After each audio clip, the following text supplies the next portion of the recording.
मुर्तजा भुट्टो का कत्ल, पहले गोली किसने किसके हुक्म पर चलाई, मौत से पहले पुलिस को खबरदार क्यों किया गया, 2 घंटे तक जिंदा रहे, पाकिस्तान की तारीख का मुनफरिद केस।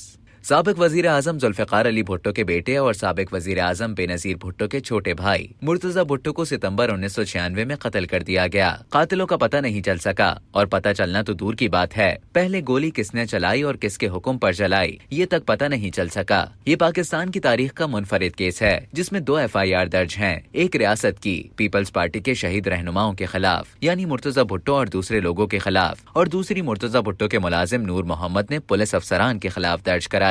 दोनों मुकदमात में अदालत ने मुल्जिमान को बरी कर दिया, यानी इनका उन पर इल्जाम था ये भी बरी, उनका इन पर इल्जाम था वो भी बरी, यानी मुबैना पुलिस मुकाबले में पुलिस और मुबैना अफसरान में से कोई एक भी कसूरवार नहीं था। हालांकि दोनों तरफ से गोलियां चली। मुर्तजा भुट्टो समेत 8 अफराद कैसे मर गए, 2 पुलिस एहलकारों समेत 5 अफराद कैसे जख्मी हुए, कोई तो कसूरवार होगा। हुकूमत के कायम करदा ट्राइब्यूनल ने साफ अल्फाज में इसे पुलिस मुकाबला नहीं मावराए अदालत कत्ल करार दिया, और साथ ही ट्राइब्यूनल ने कराची पुलिस को जिम्मेदार ठहराया और कहा कि ऐसा मुमकिन ही नहीं कि पुलिस ने आला हुक्काम के इल्म में लाए बगैर ऐसा किया हो। ट्राइब्यूनल ने पुलिस मुकाबले को कत्ल करार दिया, मगर 5 दिसंबर 2009 को अदालत ने तमाम 18 पुलिस अफसरान को बरी कर दिया। कत्ल का इल्जाम साबिक सदर आसिफ अली जरदारी पर भी लगा, मगर वो भी छूट गए। तो फिर कत्ल किया किसने? चंद दिन पहले 16 सितंबर को मुर्तजा भुट्टो पर इल्जाम लगा कि उन्होंने CIA सेंटर पर हमला करके अपने करीबी साथी अली सुनारा को छुड़ाया, मगर मुर्तजा भुट्टो ने इल्जामात लगाए और पुलिस को खबरदार किया कि उनकी गिरफ्तारी के नताइज ठीक नहीं होंगे।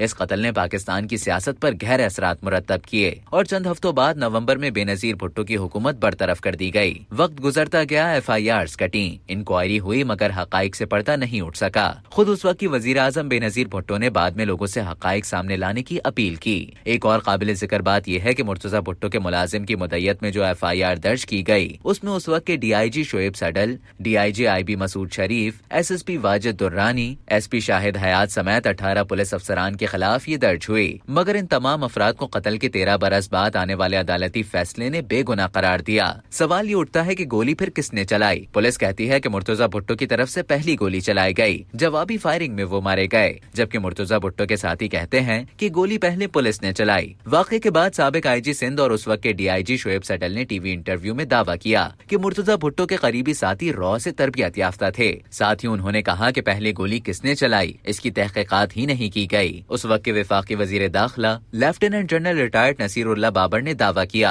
कि मुर्तजा भुट्टो को एजेंसियों ने कत्ल किया। ये कत्ल केस किसी अंजाम को नहीं पहुंचा, न ही बेनजीर भुट्टो का कत्ल केस किसी अंजाम को पहुंचा। इस केस में हकाइक को मस्ख किया गया। हैरत अंगेज बात यह है कि मुर्तजा भुट्टो 2 घंटे तक जिंदा रहे, लेकिन उन्हें इब्तिदाई तिब्बी इमदाद नहीं दी गई, बल्कि पुलिस की जानिब से ये कहा गया कि मुर्तजा भुट्टो की मौत आधे घंटे में वाक़ हो गई थी। अब तक के लिए इतना ही। मजीद इसी तरह की मालूमात हासिल करने के लिए डेली जंग के YouTube चैनल को सब्सक्राइब करें और Facebook के पेज को लाइक करना ना भूलें।